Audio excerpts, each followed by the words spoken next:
So, I'm Chris. I'm Dave. And this is Two Old Skeletons Talking. Sure is. We're coming from Seattle, Washington. And today we are eastbound on I-90, straight out of downtown, heading towards Boston. Well, not all the way. No.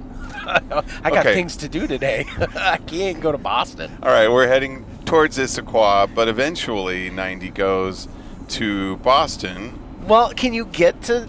I can't remember. You can't get all the way to Boston on 90. You absolutely can. And staying on 90 the whole way and never leaving 90? Never leaving 90. Does it end in Boston? It terminates in Boston. But that's not what we did when we drove 90. Not exactly. Okay, we should say what the subject of the day is. Okay, well, the subject is driving to Boston. Yeah, the subject is Maya and I moving to Boston in 93, for which you helped us by driving our big truck with all our possessions. Here's what I remember. So we had 2 weeks because I needed to be there on a specific day. Now, and I know I'm changing the subject here, but that's just kind of what I do. You and Maya were not married at this point, right? That is correct. How long had you been dating? About 2 years. Wow, so that was pretty bold on her part to actually change coasts for you. Yeah, but she had quit working. So her life was malleable at that point. Her life was real malleable. You know, she also kind of thought it'd be cool to go to Boston. And ART is a department of Harvard, and she's a big university administrative geek. So, and that turned out well for her. Absolutely. Being a graduate of Harvard now. Yeah, exactly. But that's what she was hoping, was that we would go to Boston and she'd be able to get a job at Harvard, which is exactly what she did.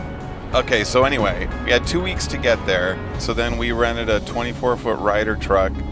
By the time we left, we only had 5 days to get there. We thought, 5 days? We're going 3,000 miles. How hard can this be? Just drive a page a day. Right, page a day.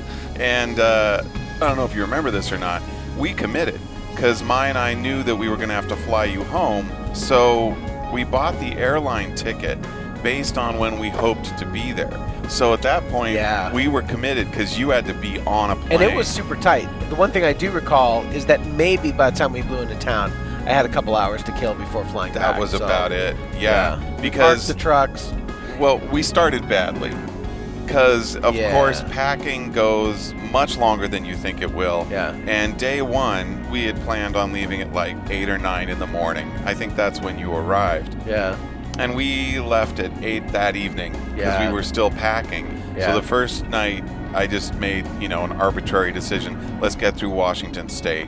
Right. We got just over the border. We got just over the border. See, it's coming back to me now. There you go. Yeah, and I think that we slept in Coeur d'Alene that night, so we had done 6 hours. So we stopped at 2 a.m., which is not a great start for driving cross country.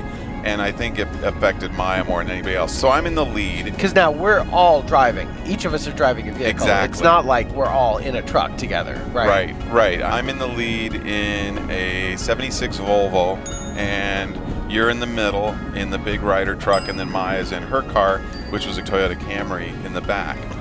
Sometimes in the back, sometimes miles behind. Oh, God, yeah. So we all had CB radios, and we were in communication.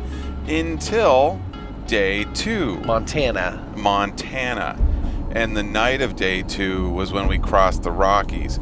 And that was like the hands down scariest part. Well, maybe not for you. For you, the scariest part was South Dakota.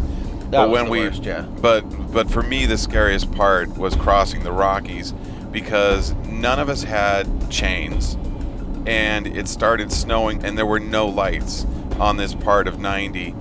And we went up this pass that went on forever and ever and ever, and you and I stayed together and Maya fell behind. So literally at the top of the pass, I just stopped.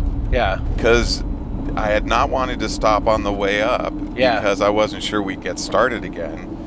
But I didn't want to try and pull off and get stuck in a drift. So in the middle of I-90, we just stopped dead and waited. I think you and I talked on the radio about, so how long do we wait until one of us goes back and see if we can find her?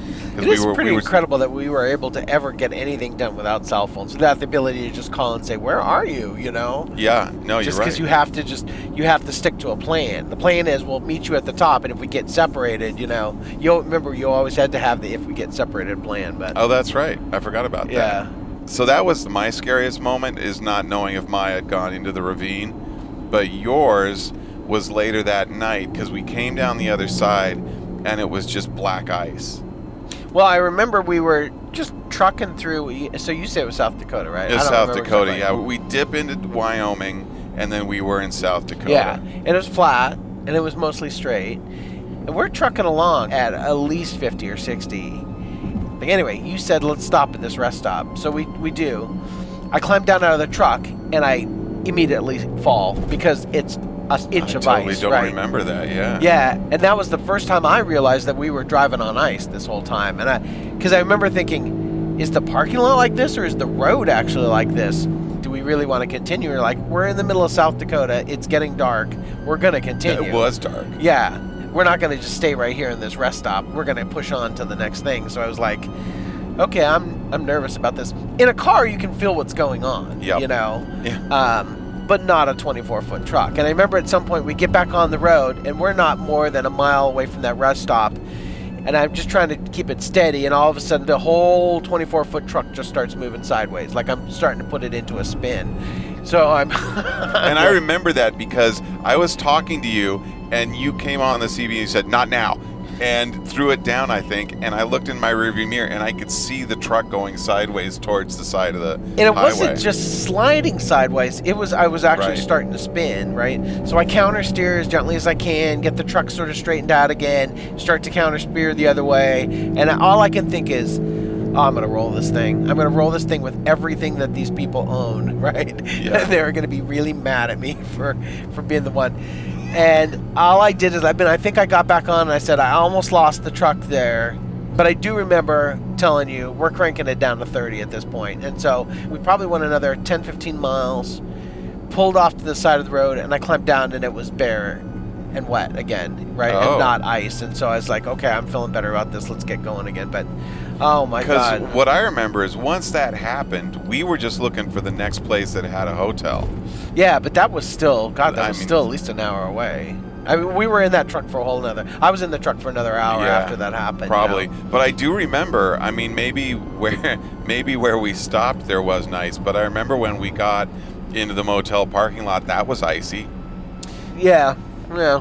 Yeah, so that was day, God, that was only day 2. Day 2, oh Yeah. man. So then day 3 was pretty uneventful as things go. I mean, we went through Chicago. Was that the day that was it day 3 that we swapped drivers? Yeah, I think I drove your car for a little bit. Yeah, and I took the truck just so that I think we just could you have a and I little swapped bit of a was all. change. Well, right then. And then for that whole leg in between rest stops, we were saying, Maya, you should drive the truck.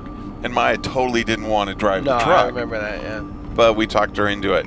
So then at the next stop, you stayed in the Volvo in the front, and I went and I drove her car, and she drove the truck, which, let's see, there was some truck that passed us, a semi, and I think you came on the radio to Maya and I and said, I wonder what that trucker thinks about Maya, who was, I think, 25 at the time. Yeah. You know, about this little Asian girl driving this big old truck.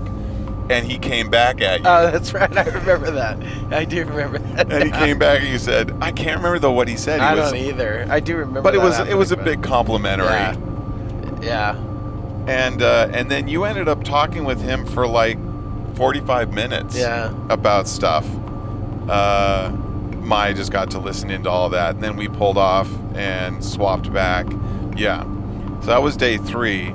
Then day 4, we went through Indiana, and I don't know, I think you just must have had a voice that drew truckers, because we ended up having a conversation with another trucker.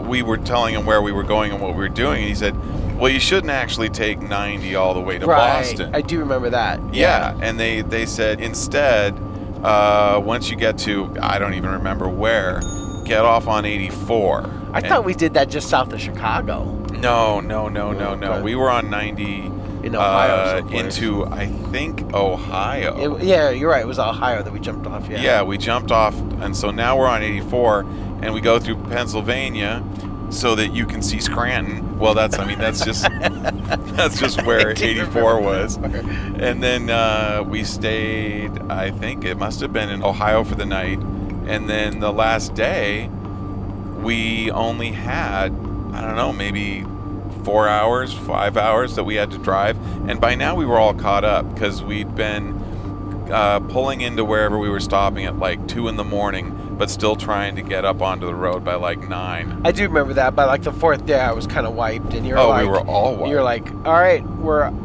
up at 6, on the road by 7. I was like, oh God, no. But we had to because Yeah. we knew how long it was going to take us to get to Boston, and you had to catch a plane. Yeah. So we kept going, and then right around Hartford, Connecticut, is where we got back onto 90, and we went into Boston and parked the truck at an IHOP. Yeah. Man. All right. Well, let's see. What else are we going to talk about Boston? I guess that's about it. Alrighty. Put this baby to bed. And that is helping your friend move to Boston. Yep. Later. Hey, it's Chris. Thanks for watching our episode, everybody. We hope you liked it. And if you liked it, please subscribe.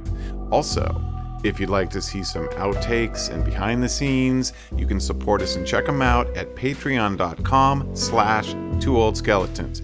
Thank you again. Be safe.